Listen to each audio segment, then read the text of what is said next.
Selanjutnya, kami persilahkan Ketua Senat Fakultas Teknik Sipil dan Lingkungan, Profesor Insinyur Bimo Wuryanto Sumardi, MSc, PhD, untuk membacakan riwayat hidup Profesor Insinyur Andoyo Wuryanto, MSc, PhD. Terima kasih, Ibu Pimpinan. Bapak Ibu yang terhormat, baik yang hadir di ruangan ini maupun mengikuti secara daring. Assalamualaikum warahmatullahi wabarakatuh. Salam sehat dan sejahtera selalu. Izinkan atas nama Fakultas Teknik Sipil dan Lingkungan, saya membacakan biodata sangat singkat kalau dibandingkan dengan dua orator sebelumnya. Profesor Andoyo Wuryanto akan menyampaikan orasi dengan judul Kontribusi Konsep Tanggul Lepas Pantai sebagai Revitalisasi Pesisir Jakarta. CV-nya sangat singkat. Pak An seperti juga mahasiswa dan sejawat memanggilnya secara akrab, lahir di Bojonegoro tanggal 30 Maret tahun 1960 dan pada pagi hari ini kita membuktikan secara empiris pepatah katanya di depan seorang pria yang hebat itu di belakangnya selalu ada istri yang mungkin lebih hebat lagi gitu ya. Jadi beristrikan Ibu Profesor Dr. Insinyur Veronica Sri Murtini MT ada di belakang. Kemudian Pak An dan Bu ini dikaruniai dua putra putri, Afi Putri Pertiwi dan Adi Putra Hardaya. Saat ini Prof. Andoyo tergabung pada kelompok keahlian teknik pantai dan sejak tanggal 1 September 2024 beliau menjabat sebagai Guru Besar Bidang Ilmu Kepelabuhan. Riwayat pendidikannya dimulai dari lulus di program Sarjana Teknik Sipil Institut Teknologi Bandung tahun 1983, kemudian melanjutkan memperoleh gelar Master of Civil Engineering tahun 1988 dan selanjutnya Doctor of Philosophy juga di Civil Engineering dari Universitas Delaware di United States, Amerika. Beliau tercatat sebagai anggota aktif di PII, Persatuan Insinyur Indonesia. Kemudian juga beliau memperoleh sertifikat insinyur pendidikannya dari pendidikan profesi dari Institut Teknologi Bandung tahun 2020. Beliau juga mempunyai berbagai sertifikasi yang menunjukkan kompetensi serta sikap profesionalismenya, termasuk juga menjadi anggota Himpunan Ahli Teknik Hidrolik Indonesia untuk ahli sumber daya air utama. Kegiatan-kegiatan yang banyak dilakukan saat ini terkait dengan penelitian yang menonjol adalah melaksanaan penelitian dari berbagai sumber pendanaan, misalnya koneksi dan P2MITB. Yang cukup signifikan di sini adalah kolaborasi Environment and Climate Change Knowledge Partnership Profile, itu dilakukan bersama dengan profesor dari luar negeri, Profesor Mututu Kumar dan Profesor Suking Yang.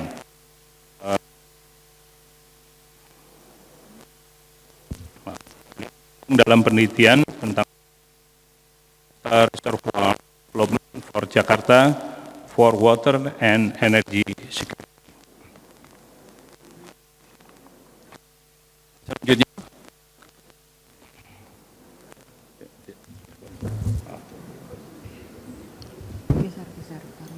kalau orang teknik biasanya kebagian kesulitan teknis. Riwayat kegiatan profesional sejak tahun 1993 beliau selesai menyelesaikan pendidikan doktornya secara konsisten melakukan kegiatan-kegiatan kerekayasaan maupun penelitian baik di sektor pemerintah maupun juga sektor swasta, termasuk di dalamnya adalah membantu penyusunan rencana induk Pelabuhan Tanjung Priok dan Marunda terintegrasi yang dokumennya diterbitkan tahun 2024 bersama Penindo. Kemudian kegiatan-kegiatan kerekayasaan termasuk engineering design peningkatan kapasitas khusus Salego wilayah kerja Pelabuhan Banten yang saat ini masih berlangsung antara tahun 2024 dan 2025, jadi kita tunggu saja hasilnya, termasuk juga kegiatan perancangan perlindungan pantai dan fasilitas Pertamina Kota Baru Provinsi Kalimantan Selatan.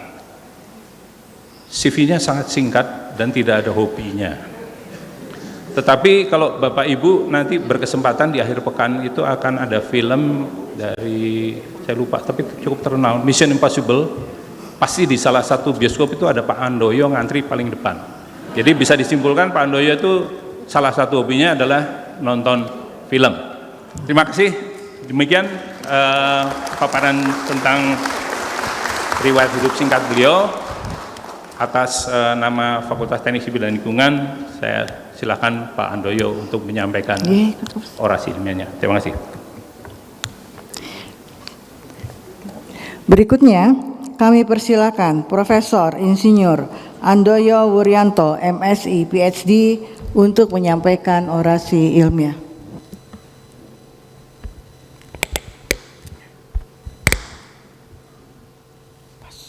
Selamat siang, salam sejahtera untuk kita semua. Yang terhormat Ketua Majelis Wali Amanat ITB atau yang mewakili, yang kami hormati Ketua Senat Akademik ITB atau yang mewakili, Rektor ITB yang hari ini hadir in person, Pak Tata, Ketua, Sekretaris, dan anggota Forum Guru Besar ITB dan Guru Besar Undangan, para dekan dan wakil dekan, para ketua senat fakultas sekolah atau yang mewakili, Bapak Ibu tamu undangan yang hadir di Aula Barat dan tamu undangan yang hadir secara daring. Perkenankan saya sedikit melanggar pesannya Bu Mindri, saya menyebut Pak Simon, saya tidak boleh nyebut jabatan dulu Pak, yang diundang adalah kawan Simon, katanya begitu, karena nanti di belakang saya akan sebut Pertaminanya banyak Pak. Jajaran Pak Penas ada Pak Abdul, begitu, rombongan cukup besar. Ini adalah jalur public policy yang saya tahu mau mendengarkan masukan dari masyarakat, gitu. Maka kami mulai.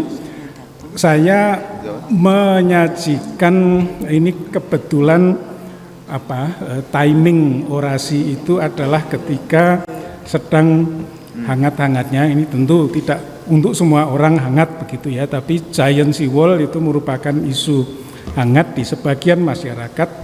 Di ITB itu jadi bahan perkelahian begitu ya.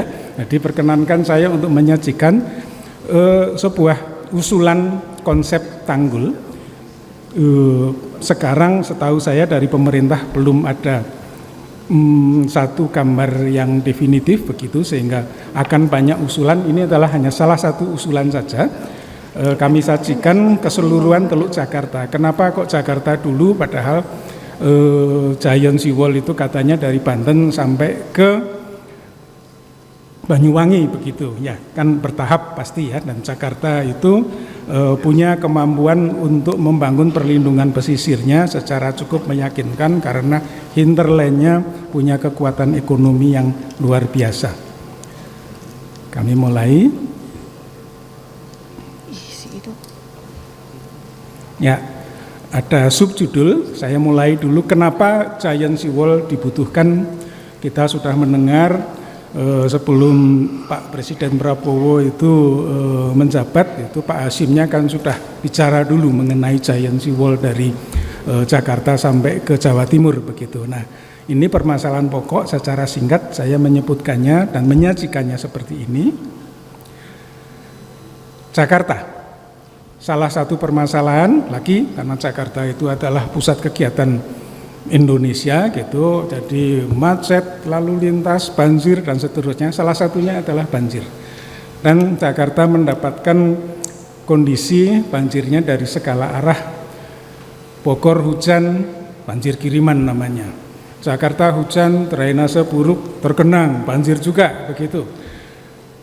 Lautnya sedang tinggi, banjir juga, disebutnya rob. Jadi itu adalah penyebab banjir semua. Kita lihat setiap tahun pada bulan-bulan tertentu, genangan di mana-mana dan seterusnya.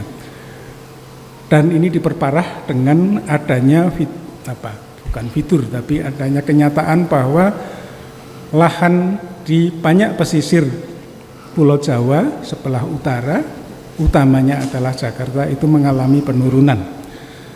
Penurunan, nanti referensi saya kutip satu lembar, itu ditengarai itu adalah akibat pengambilan air tanah. Kenapa masyarakat mengambil air tanah? Karena pemerintah atau negara belum bisa memenuhi kebutuhan air baku untuk masyarakat, sehingga baik pribadi maupun perusahaan itu kemudian menyedot sendiri dari tanah, dan kemudian ini menyebabkan muka tanahnya ikut turun begitu. Ya, ini kutipan selembar, ada di materi tertulis, jadi saya nggak jelaskan, saya hanya bilang saya bukan keahlian mengukur penurunan muka air tanah, tapi ini ada referensi cukup baru yang menunjukkan bahwa tanah Jakarta itu turun sekitar 10 cm per tahun, tentu di beberapa tempat berbeda. Saya akan cepat melewati di sini. Terus, nah penyebabnya itu juga saya bukan ahli kebumian, maka saya kutip dari salah satu makalah yang representatif bahwa ditengarai penurunan muka tanah itu disebabkan oleh pengambilan air tanah. Yang tadi penyebabnya adalah karena Jakarta pun sekarang baru bisa memenuhi 70% dari kebutuhan air bakunya dari pasokan yang diambil dari daerah hulu, dari punyanya orang lain begitu, sehingga itu rawan konflik di masa mendatang. Lanjutkan fitur secara visual, ini saya kutip dari berita di Muara Angke. Jadi Jakarta itu di beberapa tempat sudah punya tanggul, tetapi Muara Angke itu adalah contoh di mana karena saking padatnya pemukiman, jadi pemerintah tidak bisa bangun tanggul, karena kalau dibangun tanggul pasti harus menggusur dan seterusnya. Setiap hari warga di Muara Angke itu mengalami peristiwa seperti ini. Akhirnya kemudian ada jargon yang dibuat untuk menenangkan orang, live in harmony with nature gitu, artinya terimalah nasibmu, begitu kira-kira seperti itu ya. Oke, itu. Nah, apa yang sudah dilakukan? Sudah ada yang dilakukan, dan di belakang saya ada Pak Muslim, katanya tanggul pantai. Nah, ini salah satu tanggul pantai yang sudah dibangun. Saya pilihkan dari daerah Kali Baru, di belakangnya Pelabuhan Tanjung Priok, begitu. Bapak dan Ibu lihat di sana tanggul pantai betul-betul sesuai namanya, berada di garis pantai. Di belakangnya sudah dipenuhi rumah, di depannya diisi dengan kapal-kapal seperti itu. Nanti akan saya komentarin di belakang. Nah, kemudian solusi, karena ini orasi cepat tadi kan ada masalah, ada solusi gitu ya. Ya, nah gambar kiri sudah saya tunjukkan. Kemudian saya mengajukan solusinya dua bagian penting. Yang satu adalah tanggul lepas pantai. Kenapa saya menggunakan istilah tanggul lepas pantai? Karena giant sea wall itu untuk sebagian masyarakat itu toksik begitu ya. Sama kalau sementara orang ngomong reklamasi itu pasti jelek, timbul banjir, timbul kesusahan gitu. Maka saya ganti namanya menjadi tanggul lepas pantai.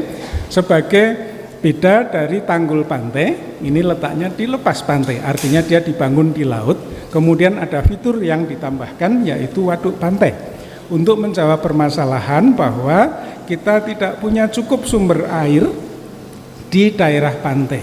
Ingat bahwa Jakarta itu dipasok oleh Jatiluhur, yang artinya itu miliknya Jawa Barat, dan ditambah lagi nanti waduk Karian dan seterusnya. Nah, kita dengan waduk pantai ini saya tunjukkan nanti konsep visual secara mudah, tidak pakai rumus-rumus yang rumit atau rumus kimia yang saya tidak ngerti begitu ya, udah lupa begitu. Ada waduk pantai.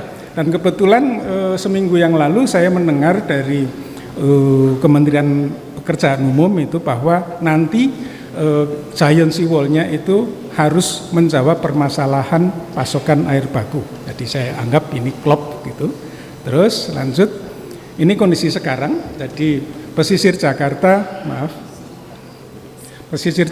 dalam kondisi sekarang itu di tengah itu ada Pelabuhan Tanjung Priok yang merupakan mesin ekonomi yang sudah berjalan dengan baik. Oleh karena itu di dalam pengembangan konsep waduk tanggul lepas pantai itu kami tidak menyentuh Tanjung Priok sama sekali. Biarkan, jangan diganggu, jangan dibatasi oleh tanggul dan jangan dibatasi pula oleh jembatan begitu.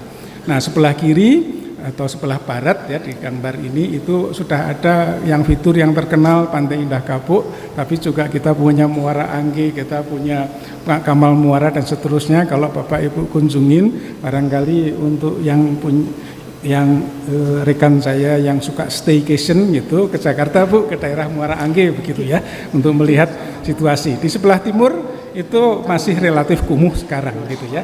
Jadi ini kondisi sekarang, mari saya antarkan, saya sambil melihat timer di belakang. Nah, konsepnya seperti ini, mudah-mudahan ininya nyala. Ya, kalau nggak nyala intinya begini. Tanjung Priok itu di tengah tidak diganggu. Jadi sebelah luarnya itu tidak ada konsep tanggul atau bangunan yang akan menghambat pergerakan kapal. Karena masalah pelabuhan itu bukan cuman di dermaga atau di hinterlandnya, tetapi ruang lautnya itu bisa 2 kali lipat lebih luas keperluannya dibandingkan yang di darat. Nah, di sebelah barat itu ada tanggul. Ya, jadi kalau Bu Mindri kemarin menegur Pak Antoyo terlalu cepat gitu, saya agak lama di sini. Sebelah barat itu ada tanggul lepas pantai. Jadi dia memang menghambat datangnya daya rusak laut begitu. Kemudian di belakangnya ada fitur-fitur yang nanti saya jelaskan. Di sebelah timur itu lebih kompleks begitu. Di sana ada hal-hal yang kami usulkan yang kami rasa membantu menanggulangi permasalahan pesisir DKI. Dan salah satunya nanti adalah saya mohon izin untuk menyebut banyak Pertamina ditambah gambar-gambar seperti itu. Jadi itu konsep tanggul lepas pantai barat, tanggul lepas pantai timur, di tengahnya Tanjung Priok tidak diganggu. Silahkan menjadi mesin ekonomi yang signifikan meskipun sempat diganggu dengan kenyataan kemacetan luar biasa pada bulan lalu. Nah, kemudian ini kenapa kok saya menyebutnya investasi, karena begini, kita belajar dengan keras gitu ya, bahwa pembangunan seperti IKN itu menggunakan 100% APBN begitu, dan itu sangat melukai anggaran kita. Nah, mari kita lihat tanggul semahal ini yang sudah pasti mahal itu apa yang bisa diusulkan begitu. Ya, maaf, ini lanjut. Nah, close up ke tanggul barat ini fiturnya adalah seperti ini. Sekarang close up gitu. Jadi pertama itu adalah properti. Bapak Ibu yang tahu Pantai Indah Kapuk ya, terlepas dari masalah sosialnya ya, tetapi itu adalah konsep pulau yang berhasil, artinya itu dibangun swasta dan kemudian bisa generate income untuk menghidupi dirinya sendiri. Nah, ada warna magenta, ada warna hijau dan warna orange, itu adalah pulau-pulau baru di sebelah belakang dari tanggul yang besarnya kurang lebih sama dengan kita maju bersama. Itu yang tengah itu adalah Pulau D, saya lebih mudah menyebut Pulau D. Kira-kira pulau baru magenta, hijau dan oranye itu kan besarnya kurang lebih sama. Jadi dengan ini orang teknik berusaha untuk masuk ke investasi itu kira-kira kalau dibangun itu masih masuk akal karena besarnya itu setara dengan PIK 2 sekarang ini. Nah, kemudian ada tanggul, ada yang di tengah-tengah pulau itu ada 2 waduk ya, warnanya biru, maka itu air, itu badan air, itulah waduk pantai yang kami usulkan. Dan kemudian potensinya untuk waduk pantai itu adalah generate income dari jualan air. Nah, apakah air PDAM kita sekarang itu terlalu murah atau terlalu mahal? Itu saya tidak mendalami di sana, tapi ini mestinya jualan air yang di Jawa itu merupakan barang langka, itu mestinya akan bisa menguntungkan begitu. Kemudian jalan tol, jalur Tangerang ke Priok itu kalau Bapak Ibu lewat namanya jalan tol Harpur sekarang itu adalah jalur yang sangat gemuk begitu ya, sehingga kalau orang bikin jalan tol dengan sebagian biayanya itu nanti sharing dengan properti dan seterusnya, ini mestinya juga profitable. Dengan begitu tadi yang kami sebutkan bahwa kemungkinan APBN itu hanya berkontribusi sedikit itu mungkin terjadi. Kemudian dengan membuat tanggul di lepas pantai ini terbuka lahan baru dan lahan air baru yang kemudian kita bisa gunakan untuk menempatkan solar cell di permukaan atau di sepanjang tanggul seperti yang kita lihat di Rotterdam. Itu kincir-kincir angin, meskipun kalau angin di Indonesia itu ternyata tidak cukup kuat untuk memutar turbinnya. Saya lanjutkan sambil. Nah, ini gambar 3 dimensi, saya lewat dulu karena saya ingin bicara banyak tentang Pertaminanya sendiri. Nah, ini tanggul, sebelah kiri ada inset kecil, itu adalah contoh tanggul di Belanda yang terbukti meskipun pernah mengalami kecelakaan di tahun 1950-an, tapi kan sekarang itu tanggul ini sukses. Jadi kan kita belajar dan tidak menciptakan hal yang 100% baru atau percobaan begitu. Kemudian tentu ada pintu-pintu air yang juga kita lihat, itu pintu air untuk mengatur masuk keluarnya air, gitu. Ada contohnya, itu Belanda juga gitu. Nah, di timur kita punya lebih banyak beragam, itu seperti ini. Nomor 1 yang nanti saya tunjukkan gambar-gambar lebih banyak itu adalah terminal terpadu Pertamina. Pada saat ini Pertamina itu hanya punya 2 fasilitas sandar terjepit di tengah-tengah kesibukan Priok. Kemudian tangki timbunnya berada di Pelumpang. Kita ingat beberapa tahun yang lalu terjadi seperti apa, karena tidak ada buffer di antara pemukiman dan tangki-tangkinya. Nah, saya sudah mendengar bahwa Pertamina sendiri punya rencana untuk membangun terminal terpadu di sebelah utara, tapi di lahannya Priok. Nah, sekarang kami usulkan, udah bangun saja sendiri pulau, begitu, bebas, tidak bergantung pada manajemen Priok, tapi bisa mengatur dirinya sendiri. Ini ada gambar di belakang. Kemudian yang kedua, ini lebih baik saya akan maju dengan gambar-gambar yang lebih detail, supaya saya bisa menjelaskan lebih baik. Nah, ini adalah Pulau Pertamina tadi. Jadi fasilitas sandar untuk menerima kapal, kan kalau Jakarta itu mestinya bisnisnya bisnis hilir ya Pak Simon ya. Jadi BBM masuk kemudian disebar. Ini merupakan bisnis yang terbukti profitable di dunia. Perusahaan-perusahaan swasta hanya dengan punya tangki timbun saja itu hidup dan kaya begitu. Jadi kalau Pertamina bangun seperti ini pasti bisa membayar dirinya sendiri. Nah, gambar-gambar berikutnya itu perbesaran begitu ya. Terus kemudian bagaimana mengaksesnya? Nah, kebetulan Priok itu sudah punya rencana untuk membangun jalan akses timur, NPEA, New Priok Eastern Access begitu. Nah, kemudian kita ini Pak, kita bajak begitu ya, kita bukan bajak sebetulnya, bekerja sama, kemudian Pertamina dan Pelindo membangun jalan akses timur yang kemudian menuju ke jalan tol Cibitung. Tol Cibitung di daerah Priok itu sepi sekali karena jalan aksesnya dirancang tidak dengan baik begitu.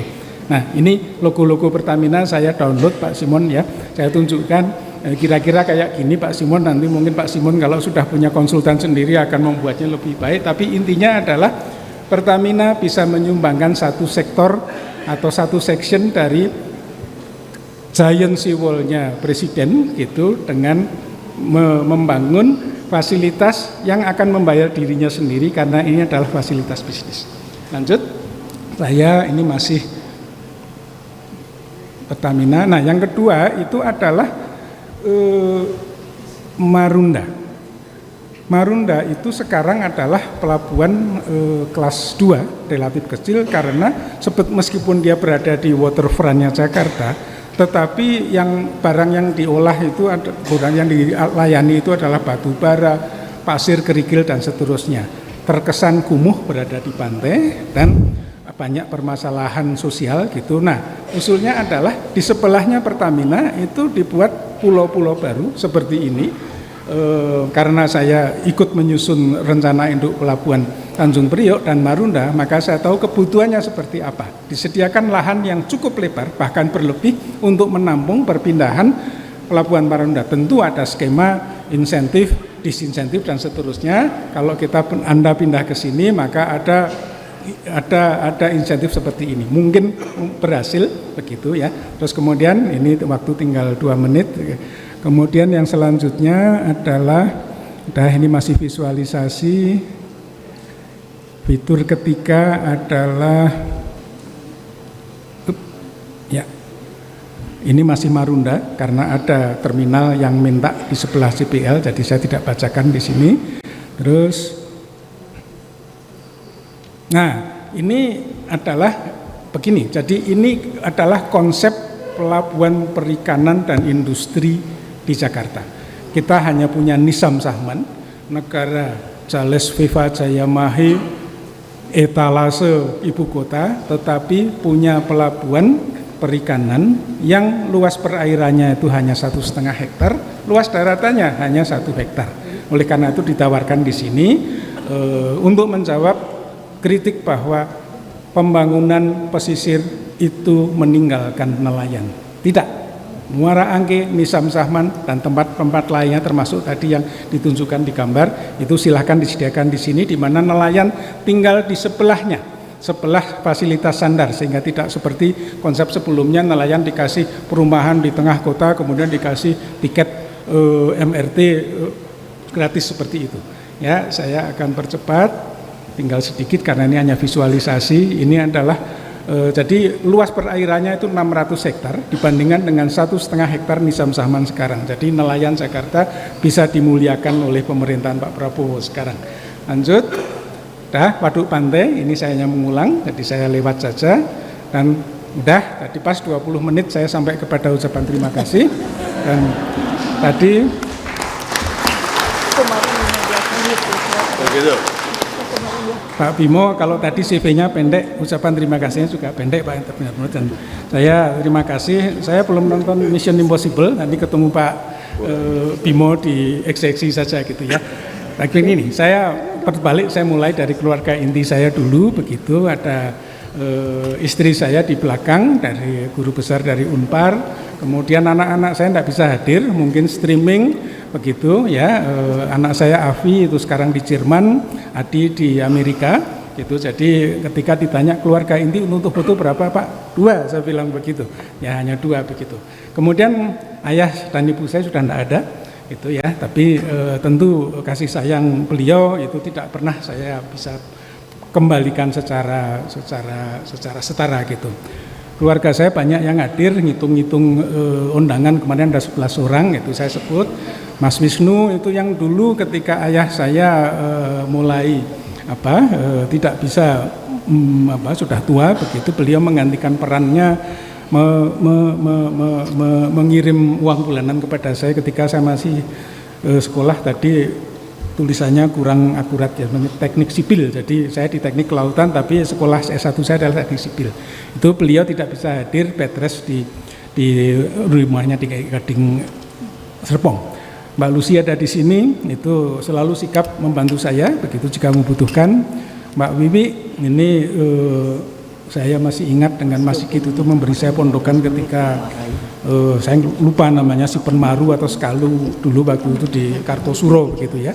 Mas Agus Didik itu mewarnai kehidupan saya, dan kemudian saya punya 2 saudara yang sudah mendahului saya, Mbak Imelda dan almarhum Mas Wisnu, mohon maaf Mas Kristanto.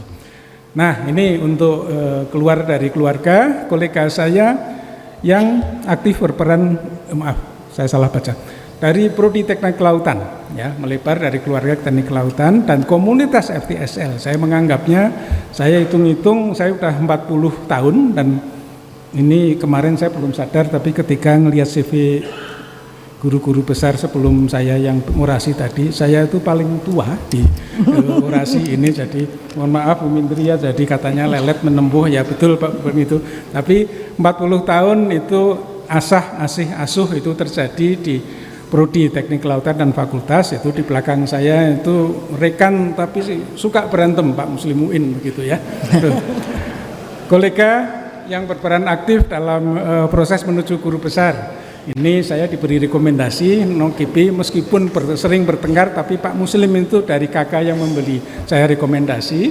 Kemudian dari ITB juga Pak Arisa Dikir Sidri Munaf itu sikap sekali, dalam waktu 2 hari sudah keluar rekomendasi panjang 2 halaman pada waktu itu ya. Kemudian Pak Indra Jaya dari IPB nggak bisa hadir, kemudian satu lagi yang dari Australia nggak bisa hadir juga, itu yang memberi saya. Dan kemudian yang saya sebut guardian itu Bu Mindri itu, waduh, itu menjelang hari-hari terakhir review oleh FGP itu saya mau nonton XXI Pak Bimo, terus kemudian WA-nya Bu Menteri datang begitu. Jadi kemudian saya harus mengutamakan Bu Menteri daripada XXI-nya pada waktu itu seperti itu. Itu adalah guardian yang menjaga proses saya sehingga saya bisa mendapatkan guru besar di injury time. Jadi usia saya 65 Pak sekarang. Jadi kalau saya miss saya nggak bisa jadi guru besar. Beberapa kawan saya dari Angkatan 78 Sipil itu dengan yang komunitas yang bangga menyebut dirinya Serikat 78, biasanya gambarannya kepalan begini Pak kalau ngirim WA itu seperti itu. Pak Rizky Ferianto mau hadir, mudah-mudahan hadir, beliau ada di sini. Kemudian yang lainnya saya bilang undangannya terbatas gitu ya.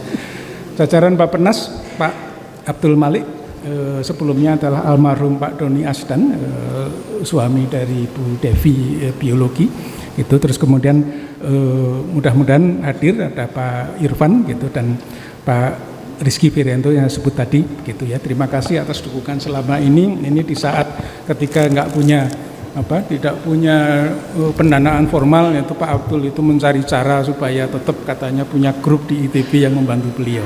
Dan terakhir, saya tidak bisa tampil seperti ini kalau tidak disertai dengan gambar-gambar. Oleh karena itu ada dari PT Dinamaritama itu yang membuat gambar dan seterusnya. Ini adalah tim dapur saya.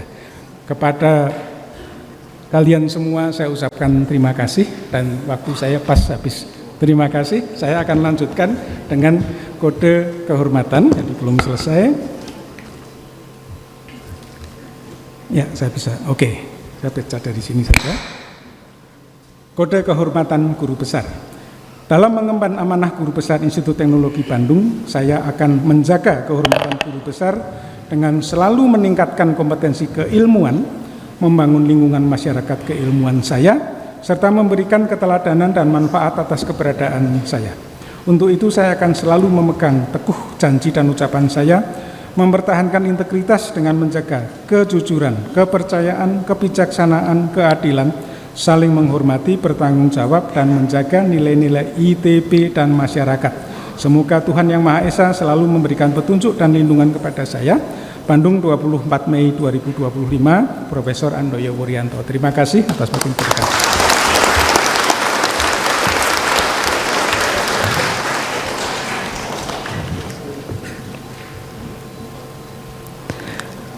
Penandatanganan dokumen kode kehormatan di hadapan Ketua Forum Guru Besar ITB. Kami silakan kepada Profesor Deana Wayuningrum, Profesor Rizkita Rami Esyanti, Profesor Ilma Nugrahani, dan Profesor Andoyo Wuryanto untuk menempati tempat di depan panggung.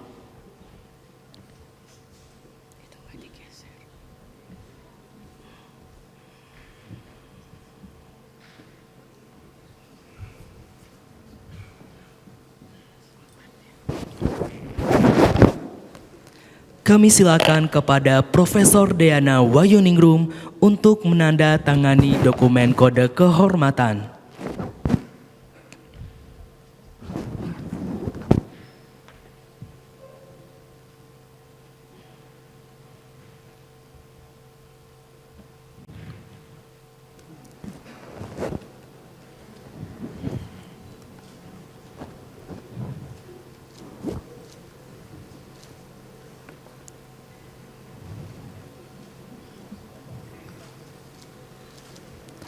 Selanjutnya, kami silakan kepada Profesor Rizkita Rami Esyanti untuk menandatangani dokumen kode kehormatan.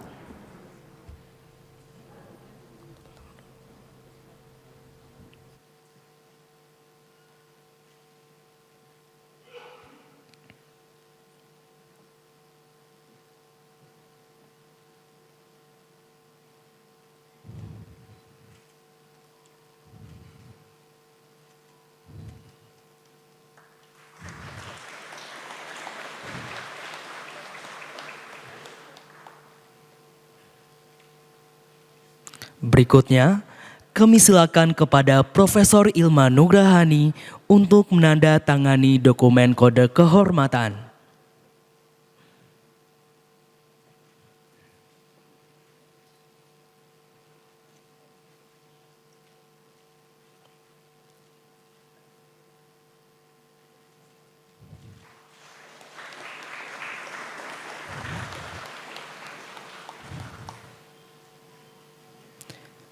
Selanjutnya, kami silakan kepada Profesor Andoyo Wuryanto untuk menandatangani dokumen kode kehormatan.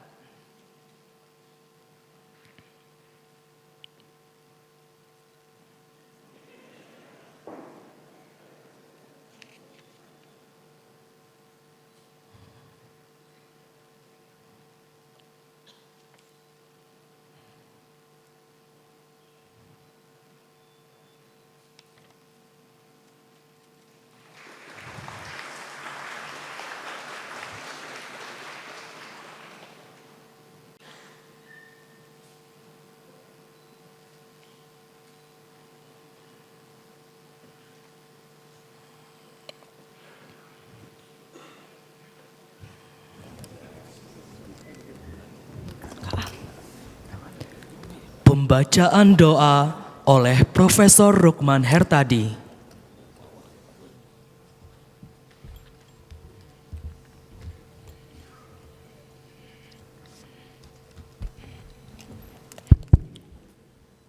Bismillahirrahmanirrahim. Assalamualaikum warahmatullahi wabarakatuh. Hadirin yang berbahagia, marilah kita tundukkan hati, kita heningkan cipta, dan kita angkat tangan serta harapan menuju langit rahmat dan pengampunan. Kita panjatkan doa kehadirat Allah Subhanahu wa Ta'ala, Zat yang Maha Tinggi, yang ilmunya meliputi segala sesuatu, yang mengangkat derajat orang-orang berilmu beberapa derajat lebih tinggi. Allahumma sholli wa sallim wa barik ala nabiyyina Muhammadin wa ala alihi wa sahbihi ajma'in. Ya Allah, pada hari yang agung ini, saat ilmu dipancarkan dan pengakuan atas upaya panjang diberikan kepada para guru besar kami hadir dengan penuh rasa syukur dan haru.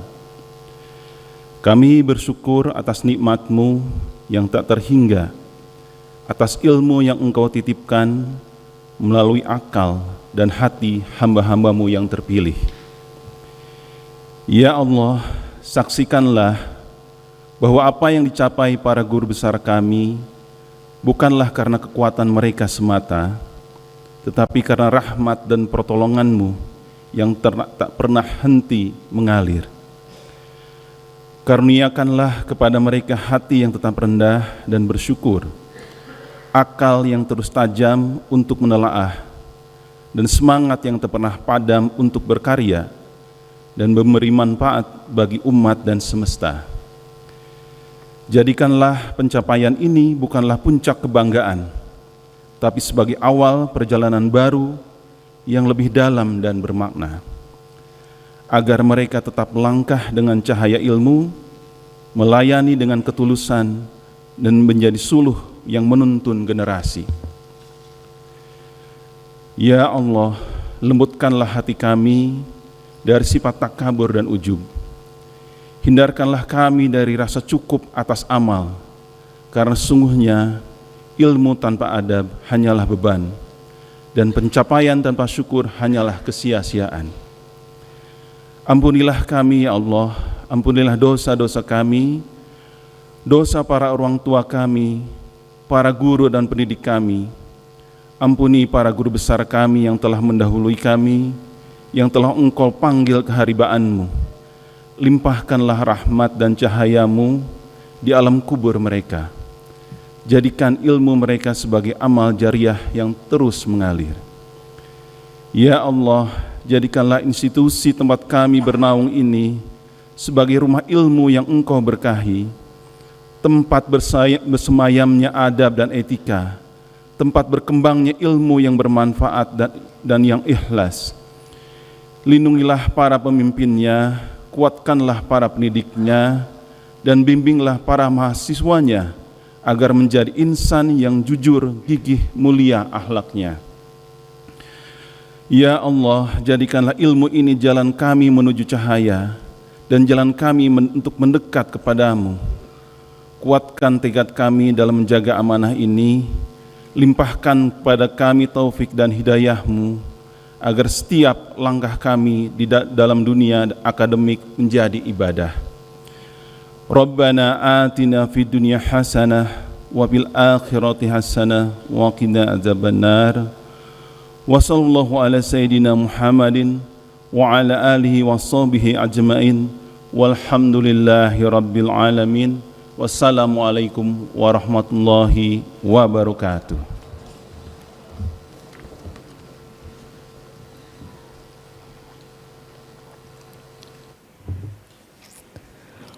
Penutupan sidang orasi ilmiah Guru Besar Institut Teknologi Bandung oleh Ketua Forum Guru Besar Institut Teknologi Bandung. Hadirin yang kami hormati, kita bersama-sama telah mengikuti rangkaian acara sidang orasi ilmiah Guru Besar ini dengan baik dan hikmat. Materi yang disampaikan dalam orasi ini telah memperdalam pemahaman kita tentang sintesis senyawa organik fungsional dan aplikasinya, dari inhibitor korosi hingga separator baterai ion litium, sebagaimana yang telah disampaikan oleh Profesor Dr. Deana Wahyuningrum, SSI, MSI. Kita juga telah memperkaya wawasan kita tentang pemahaman konsep pensinyalan pada tumbuhan untuk pengembangan ketahanan pangan di Indonesia, sebagaimana yang telah disampaikan oleh Profesor Dr. Rizkita Rahmi Esyanti. Kita juga telah memperkaya hasanah pengetahuan kita tentang farmasia in harmonia progressio menuju farmasi hijau, sebagaimana yang telah disampaikan oleh Profesor Dr. Apoteker Ilma Nugrahani, SFAM, MSI. Selain itu, kita juga telah memperkaya wawasan kita mengenai kontribusi konsep tanggul lepas pantai sebagai revitalisasi pesisir Jakarta, sebagaimana yang telah disampaikan oleh Profesor Insinyur Andoyo Wuryanto, MSI, PhD. Hadirin yang kami hormati, pada kesempatan hari ini, acara orasi ilmiah ini dihadiri oleh sebagian besar guru besar Institut Teknologi Bandung, baik yang aktif, emeritus maupun purnabakti. Mohon kiranya para guru besar ITB untuk berdiri untuk menyapa dan menyampaikan terima kasih pada para hadirin yang telah hadir pada acara kita hari ini. Mangga silakan, baik Anda di panggung maupun yang ada di floor. Mohon kiranya para guru besar ITB untuk berdiri. Ini ada yang tidak memakai toga, ada yang sebagian memakai toga di sini. Inilah para guru besar kami, baik yang aktif, emeritus maupun purnabakti. Biasanya di bagian belakang juga ada. Terima kasih. Kami juga ingin menyampaikan terima kasih atas kehadiran para guru besar dari luar ITB, yaitu Profesor Dr. Tati Herlina, MSI dari Unpad, Profesor Rani Maharani juga dari Unpad, Profesor Ima Dejoni dari Unpad, kemudian Profesor Yusli Wardiatno dari IPB University, Profesor Maman Turjaman dari BRIN, Profesor Yahdiana Harahap dari UI, Profesor Siti Murtiningsih dari UGM. Terakhir, Profesor Veronica Sri Murtini dari Universitas Parahyangan yang juga adalah istri dari Profesor Andoyo Wuryanto. Pada kesempatan kali ini kita mendapat kehormatan atas kehadirannya Ibu Mutia Hafiz selaku Menteri Komunikasi dan Digital. Terima kasih Bu, dan beserta Bapak Nur Fajriansah. Terima kasih atas kehadirannya. Juga ada Bapak Nezar Patria selaku Wamen dari Komdigi. Serta ini kayaknya Bu Ilma berhasil menggeret eselon 1 Kemendigi, Kementerian Komunikasi Digital ke sini. Terima kasih Bapak Ibu dari Kementerian Komunikasi Digital. Lalu juga terima kasih atas kehadiran Bapak Simon Aloysius Mantiri, Direktur Utama Pertamina. Terima kasih Pak. Hadir juga teman-teman dosen lain dari Bapak Ryo Andi Hyombing dari UI, kemudian Pak Bambang Ari Wahyudi dari ITERA dan Bapak Muhammad Yogi Saputra, mungkin ada ya. Kemudian ini ada Bu Rukmiyati Cokronagoro dari Unpad, mungkin di floor tadi catatannya, dan Bapak Sunteon Druru dari BRIN. Terima kasih atas kehadirannya. Bapak Ibu, terima kasih kami sampaikan kepada seluruh hadirin yang telah berkenan hadir secara langsung di Aula Barat dan secara virtual melalui Zoom meeting, atas perhatian dan kesabarannya mengikuti sidang orasi ilmiah ini sampai dengan selesai. Dengan mengucapkan Alhamdulillahirabbil alamin, sidang orasi ilmiah Guru Besar ITB pada hari ini resmi ditutup. Wassalamualaikum warahmatullahi wabarakatuh.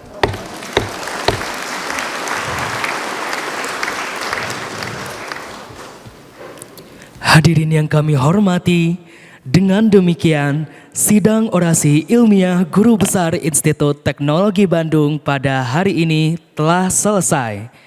Selanjutnya kami mohon kepada Guru Besar pemberi orasi ilmiah beserta keluarga inti untuk menempati tempat di depan panggung.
Pemberian ucapan selamat dari para ambalan, Rektor ITB, Majelis Wali Amanat, Senat Akademik, dan Forum Guru Besar yang didahului oleh Ibu Meutia Hafid beserta Bapak Nur Fajriansyah, yang selanjutnya diikuti oleh anggota Forum Guru Besar ITB.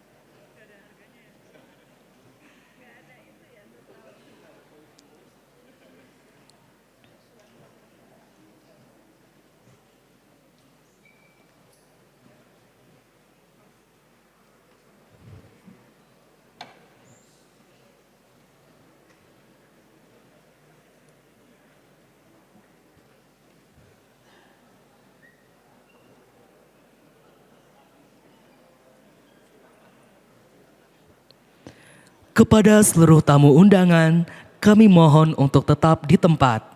Penyampaian ucapan selamat akan dilangsungkan pada foto booth para pemberi orasi ilmiah.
Kepada seluruh tamu undangan, kami mohon untuk tetap di tempat. Penyampaian ucapan selamat akan dilangsungkan pada foto booth para pemberi orasi ilmiah.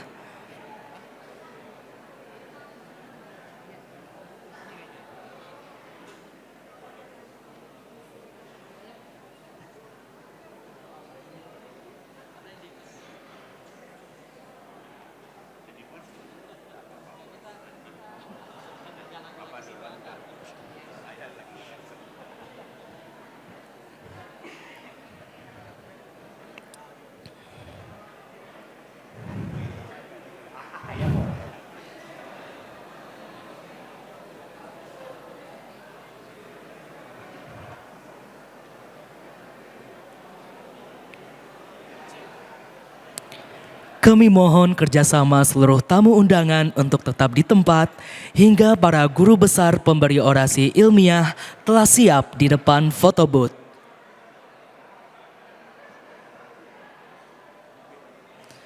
Kepada anggota Forum Guru Besar ITB dan tamu kehormatan yang berada di kursi undangan, kami persilakan untuk menyampaikan ucapan selamat di depan panggung utama.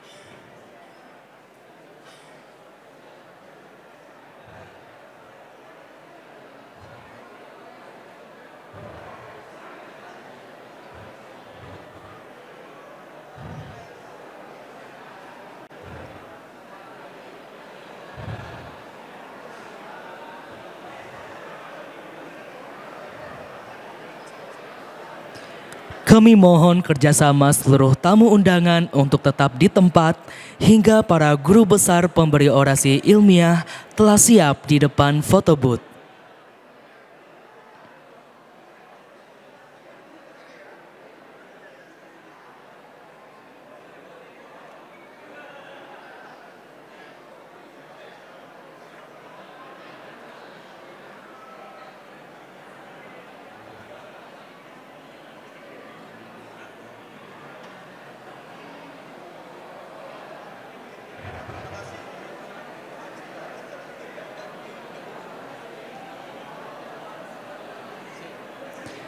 Kami mohon kerjasama seluruh tamu undangan untuk tetap di tempat hingga para guru besar pemberi orasi ilmiah telah siap di depan foto booth.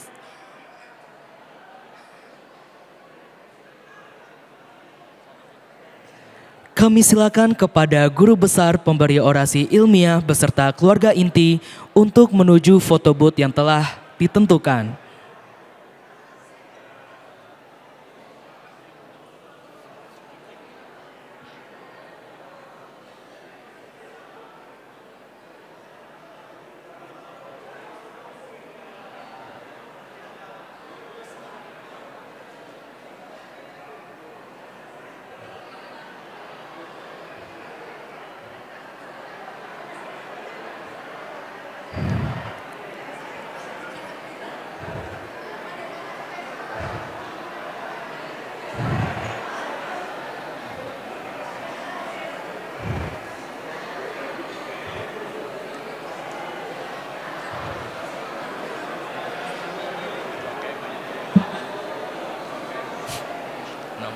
Nama anak gimana enggak, Bang? Nama anak. Kami silakan kepada guru besar pemberi orasi ilmiah beserta keluarga inti untuk menuju foto booth yang telah ditentukan.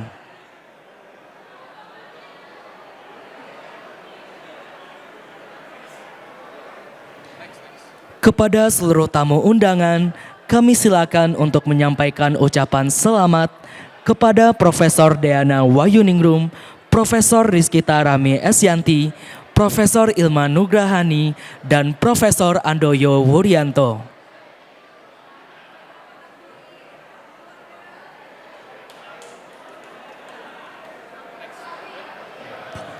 Kami ucapkan terima kasih kepada seluruh tamu undangan yang telah hadir secara luring di Aula Barat dan yang mengikuti acara ini secara daring melalui Zoom Meeting.